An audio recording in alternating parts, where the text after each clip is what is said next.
Hello friends, आजच्या व्हिडिओमध्ये आपण क्लास 8 मॅथ्स या विषयातला प्रॅक्टिस सेट 5.3 सोडवू, जो एक्सपान्शन फॉर्म्युलेवर आधारित आहे.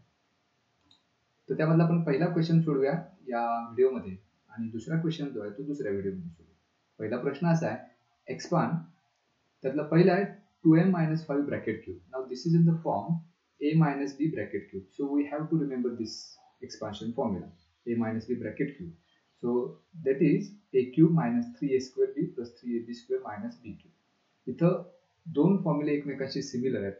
तो म्हणजे a plus b bracket cube, ज्याच्यावर आधारित आपण मागच्या व्हिडिओमध्ये एक्झाम्पल सोडवले, which is practice set 5.2.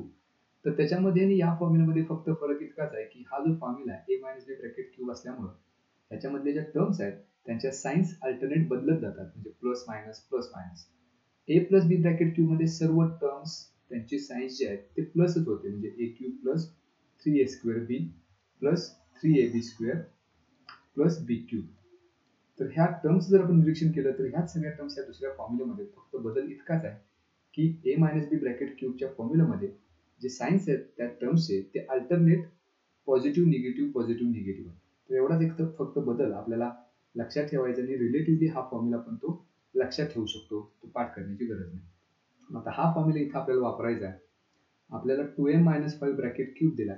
आपल्या या फॉर्म्युलानुसार a क्यूब करायचा आहे, म्हणजेच फर्स्ट टर्मचा cube minus 3 into a square म्हणजेच फर्स्ट टर्म त्याचा स्क्वेअर करायचा आहे into second term is 5 plus 3 into a b square, a म्हणजेच 2m इंटू बी स्क्वेअर म्हणजेच 5 स्क्वेअर मायनस बी क्यूब म्हणजेच 5 cube.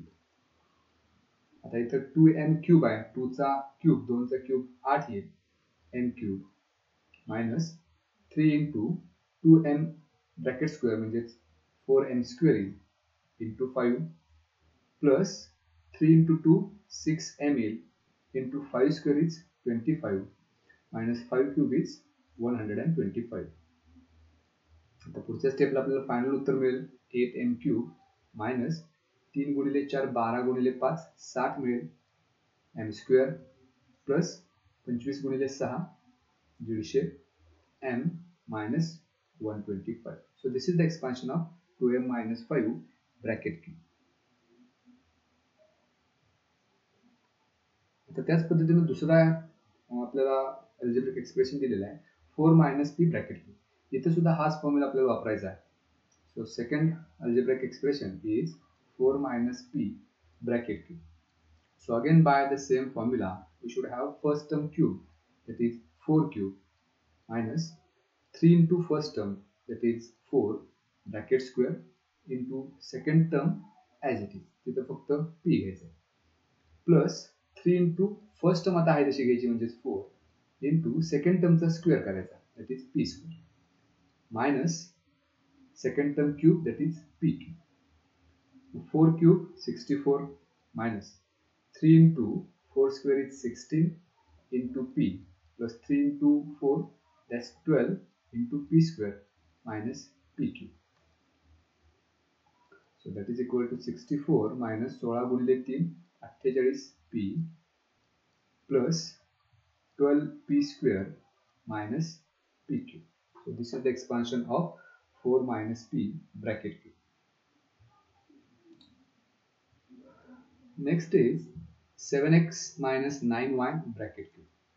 So according to the formula a minus b bracket cube, we have 7x cube minus 3 into first term square, that is 7x square into second term 9y plus 3 into the first term 7x आहे तशीच घ्यायची आणि second टर्मचा square करायचा, that is 9y square minus second termचा क्यूब, that is 9y bracket cube. 7 चा cube 343 मिळेल into x cube minus 3 into 7 square is 49 आणि त्याच्यासोबत x आहे त्याचाही स्क्वेअर करायचा आहे into 9y as it is plus 7 into 3, that's 21x into 9 square is 81 into y square minus 9 आणि y या दोन्हीचा क्यूब करावा लागेल. So cube of 9 is 729 y cube. तर शेवटच्या आपल्या टर्मला याचं आपलं फायनल उत्तर मिळेल. So first term 343 x cube as it is minus 49 into 3 into 9 या सर्वांचा जर आपण प्रोडक्ट केला तर तो येईल 1323 x square into y म्हणजेच x square y प्लस 21 आणि 81 यांचा प्रोडक्ट करायचा नंतर त्याला x आणि y square ने मल्टिप्लाय करायचं. So we have 21 into 81, the product is 1701 into x into y square minus 729 y cube. So this is the expansion of 7x minus 9y bracket cube. चौथे expression आहे 58 bracket cube. तर हा 58 bracket cube आपण 58 into 58 into 58 असा सुद्धा करू शकतो, पण आपल्याला इथं एक्सपान्शन फॉर्म्युला वापरून याचं उत्तर मिळवायचं आहे. म्हणजे 58 we have to split it as the subtraction of two numbers. म्हणजे 60 या संख्येच्या ती जवळ आहे, 60 मधून जर 2 आपण सबट्रॅक्ट केले तर 58 मिळतात. तर तेच आपण इथे लिहूया आणि त्याचा क्यूब आहे, so bracket cube. Now this is in the form a minus b bracket cube. आता इथे एक्सपान्शन फॉर्म्युला वापरायचा आहे. a म्हणजेच इथं 60 आहे, त्याचा cube minus 3 into a square म्हणजेच 60 स्क्वेअर इंटू बी म्हणजेच second term as it is plus sign आहे. आता 3 into a आहे तसंच घ्यायचं म्हणजे 60 इंटू सेकंड टर्मचा स्क्वेअर 2 स्क्वेअर 4 मायनस सेकंड टर्मचा क्यूब 2 क्यूब. सो 6 क्यूब आपल्याला करायचा आहे. 60चा क्यूब करायचा आहे. पहिल्यांदा 6चा क्यूब करूया. इट इज 260 आणि एक शून्य 6 वर त्याचा क्यूब करतो, त्यामुळे शून्यांची संख्या तिप्पट करायची.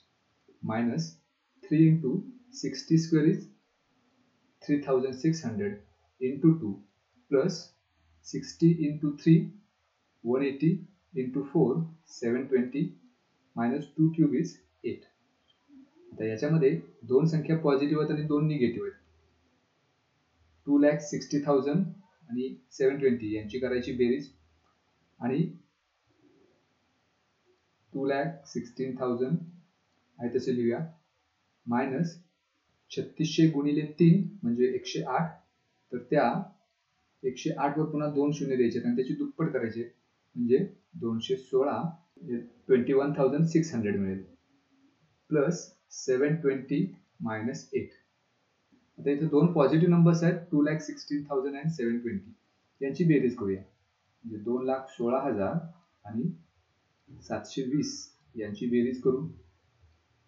उत्तर येईल 2,16,720 आणि याच्यामधून हे जे दोन निगेटिव्ह नंबर्स आहेत त्यांची बेरीज वजा करू म्हणजे 21,600 आणि 8 या दोन्ही निगेटिव्ह नंबर्स आहेत त्यांची बेरीज जर केली तर मायनस 21,608 मिळेल. तर ही जर वजाबाकी आपण केली तर ह्या सर्वाचं उत्तर आपल्याला मिळतं. मग इथे 10तून 8 गेले तर 2 शिल्लक राहील. 1 हातचा 2 वजा 1 1 7 वजा 6 1 6 वजा 1 5 11तून 2 गेले 9 हातचा परत दिला 1. So 1,95,112 this is the answer. पाचवं जे उदाहरण आहे त्याच पद्धतीचं आहे जसं आता आपण याच्या अगोदर सोडवलं. We have to split 198 in such a way that the subtraction of two numbers would be there. मग इथे आपल्याला असं लिहिता येईल 200 minus 2 ब्रॅकेट क्यूब. मग आता हे a minus b bracket cube या फॉर्म मध्ये झालं कारण 200तून 2 वजा केले तर 198 मिळतात. आता हा एक्सपान्शन फॉर्म्युला वापरून आपण ते सोडवू शकतो. तर तुम्ही सोडवा. आपण पुढचा 6वा क्वेश्चन बघूया. 2p minus 1/b bracket cube. पुन्हा इथे एकदा हे expression a minus b bracket cube या फॉर्म मध्ये.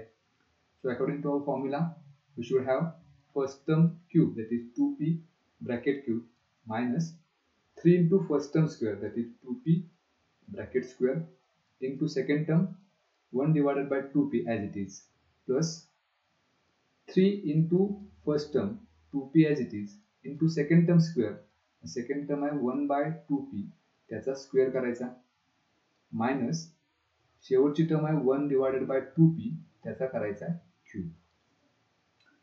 मग 2p चा क्यूब म्हणजे 2 चा क्यूब 8 मिळेल p cube minus 3 into 2p square आहे square of 2 is 4 into p square into 1 divided by 2p plus 3 into 2 6p मिळेल इंटू 1 डिवायडेड बाय 2p चा स्क्वेअर करायचा आहे. न्यूमरेटर मध्ये 1 चा स्क्वेअर 1 आणि डिनॉमिनेटर मध्ये 2 चा स्क्वेअर 4 मिळेल आणि p square minus 1 divided bye 2p चा ही क्यूब करायचा आहे. सो 1 चा क्यूब 1 मिळेल.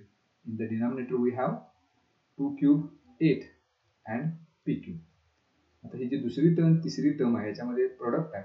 अंशात आणि छेदात काय निघून जाते का आपण बघूया. तर पी स्क्वेअर मधला एक पी आणि हा पी निघून जाईल. 2 ने भाग जाईल, बे के बे, बे दुने 4. इथे सुद्धा पी स्क्वेअर मधला एक पी आणि हा पी निघून जाईल. इथे 2 ने भाग जाईल, बे दुने 4, बे त्रिक 6. मग आपलं उत्तर असणार आहे 8p cube first term as it is minus इथे गुणाकार आहे 3 इंटू 2 इंटू पी म्हणजे 3 दुने 6p आणि डिनॉमिनेटर मध्ये काही शिल्लक नसणार आहे. त्यामुळे इथे उत्तर फक्त 6p असे येईल. Plus in the second term we have in the numerator 3 into 1 that's 3 divided by denominator मध्ये 2 आणि p आहे म्हणजे 2p minus last term as it is 8p cube. So this is the expansion of 2p minus 1 by 2p bracket cube. Next is 1 minus 1 by a bracket cube. इथे expansion फॉर्म्युलानुसार first टर्मचा cube करायचा that is 1 cube minus 3 into first term square that is 1 square into second term as it is plus 3 into आता first term आहे तशी घ्यायची आणि दुसरी जी term आहे त्याचा स्क्वेअर करायचा. So 1 by a bracket square minus second टर्मचा cube that is 1 by a bracket cube. हे सोडूया. 1 चा क्यूब 1 च मिळेल minus 3 into 1 square is 1 into 1 by a plus 3 into 1 3 मिळेल इंटू तर 1 बाय a चा स्क्वेअर आहे तो स्क्वेअर येईल 1 divided by a square minus 1 by a चा क्यूब आहे तो येईल 1 divided by a cube that is equal to 1 minus. आता इथे या दुसऱ्या टर्म मध्ये गुणाकार जरी असला तरी अंशात आणि छेदात काही निघून जात नाही. तर सरळ न्यूमरेटर आणि डिनॉमिनेटरचा प्रोडक्ट घेऊया. 3 into 1 into 1 that's 3 divided by a plus या टर्म मध्ये सुद्धा 3 into 1 न्यूमरेटर मध्ये 3 येईल divided by a square minus last term 1 divided by a cube. So this is the expansion of 1 minus 1 by a bracket cube.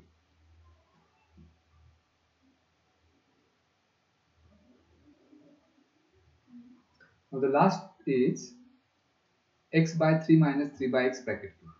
Now इथे सुद्धा same formula ना. First of all we should have the cube of first term that is x by 3 bracket cube minus 3 into first term square that is x divided by 3 bracket square into second term 3 by x आहे तशीच plus 3 into a म्हणजेच x divided by 3 into b square आहे that is 3 divided by x bracket square minus b cube म्हणजेच 3 divided by x bracket cube. पहिल्या टर्मचा cube करताना numerator आणि denominator दोन्हीचा वेगवेगळा क्यूब करायचा. न्यूमरेटर मध्ये x आहे त्याचा cube x cube divided by cube of 3 is 27 in the denominator minus 3 into x by 3 चा स्क्वेअर आहे so it is x square divided by 9 into 3 by x as it is plus दुसऱ्या term मध्ये इथे 3 ला 3 निघून जाईल. इथे आत्ताच कमी करू म्हणजे इथे शिल्लक राहील x into 3 by x चा स्क्वेअर आहे so square of 3 is 9 divided by x square minus आणि शेवटी 3 by x चा क्यूब आहे cube of 3 is 27 divided by cube of x is x cube. तर ह्या दुसऱ्या टर्म मध्ये पुन्हा एकदा इथे प्रोडक्ट आहे x स्क्वेअर न्यूमरेटर मध्ये आहे आणि डिनॉमिनेटर मध्ये x आहे तर x स्क्वेअर मधला एक x निघून जाईल 3 ने भाग जाईल 3 1 3 3 त्रिक 9 पुन्हा इथे अंशात आणि छेदात 3 आहेत त्यालाही 3 ला 3 निघून जाईल आणि तिसऱ्या टर्म मध्ये न्यूमरेटर मध्ये x आहे डिनॉमिनेटर मध्ये x स्क्वेअर आहे तर डिनॉमिनेटर मधला जो x स्क्वेअर आहे त्यातला एक x आणि हा न्यूमरेटर मधला एक x निघून जाईल म्हणजे शिल्लक राहील शेवटचं उत्तर आपलं असं असेल x cube divided by 27 minus दुसऱ्या टर्म मध्ये फक्त x शिल्लक राहिलेला आहे x into 1 so x into 1 that is x plus तिसऱ्या मध्ये शिल्लक राहिले 9 divided by x minus last term 27 divided by x cube. So this is the expansion of x by 3 minus 3 by x bracket cube. So this is how we can Expand the given polynomial if it is in the form a minus b bracket q.